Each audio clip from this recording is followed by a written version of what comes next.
നിങ്ങളുടെ വീട് ഗുരുവായൂരാണോ? ഞാനിപ്പോൾ ഉള്ളത് ഗുരുവായൂരാ. ഇവിടെ എവിടെയാണ് നല്ല മസാല ദോശ കിട്ടാൻ ചോദിച്ചു കഴിഞ്ഞപ്പോൾ ഇവിടുത്തെ ചേട്ടന്മാര് നമുക്ക് നല്ലൊരു സ്പോട്ട് പറഞ്ഞു തന്നായിരുന്നു. ഇവിടെ എവിടെയാണ് ആ സ്പോട്ട് പറഞ്ഞിട്ടുള്ളത്? നമ്മളിവിടെ മസാല ദോശ കഴിക്കാനേ വന്നിട്ടില്ലേ. ഇവിടെ വന്നപ്പോഴും മനസ്സിലായേ മസാല ദോശ മാത്രമല്ല, അത് കൂടാതെ വെറൈറ്റി ആയിട്ട് വേറെ ഉണ്ട്. ചെന്ന ബട്ടൂറ, മസാല ദോശ, പൂരി ബാജി, ഗോബി മഞ്ചൂരിയൻ, പനീർ 65.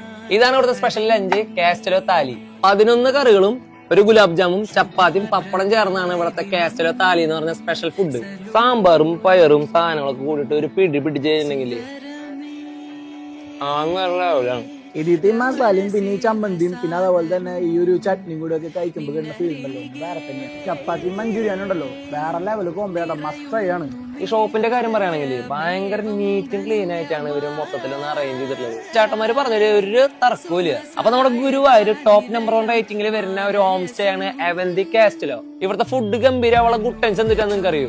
ഇവിടുത്തെ ഷെഫ് താജ് വരയ്ക്കണമെന്നാ, അദ്ദേഹത്തിന്റെ പേര് ബാലാന്നാ. ഇവിടുത്തെ ലഞ്ച് കാസ്റ്റലോ താലി എന്ന് പറഞ്ഞത് മസ്റ്റ് ആയിട്ടാണ്. അതിന്റെ മിനി താലി ഉണ്ട് കേട്ടോ. പിന്നെ അവന്തി കാസ്റ്റലോന്റെ അണ്ടറിലാണ് ഈ കാസ്റ്റലോ കഫേ വരുന്നത്. അപ്പൊ നമ്മുടെ ഈ ഹോം സ്റ്റേ ടോപ്പ് നമ്പറിൽ എത്താനുള്ള മെയിൻ കാരണം ഈ കഫേ ആണ് കേട്ടോ. നല്ല സൈലന്റ് ആയിട്ടുള്ള അറ്റ്മോസ്ഫിയറിലാണ് നമ്മുടെ കഫേ ഹോം സ്റ്റേ വരുന്നത്. ലൈവ് ഫുഡാണ്, ഓപ്പൺ കിച്ചൺ, ഹൈജീനിക് ആണ്, പ്യൂർ വെജ് ആണ്. അത് അവന്തിയുടെ ഒരു ക്വാളിറ്റിയാണ്. ഇനി നിങ്ങൾ അമ്പലത്തിലേക്ക് വരികയാണെങ്കിൽ ഒരിക്കലും ഇവിടുത്തെ ഫുഡ് മിസ് ചെയ്യരുത്. ഇവിടേക്ക് വരാൻ പറ്റിയില്ലെങ്കിൽ നമുക്ക് സ്വിഗ്ഗി സൊമാറ്റോ ഒക്കെ കൂടി ഉണ്ട്.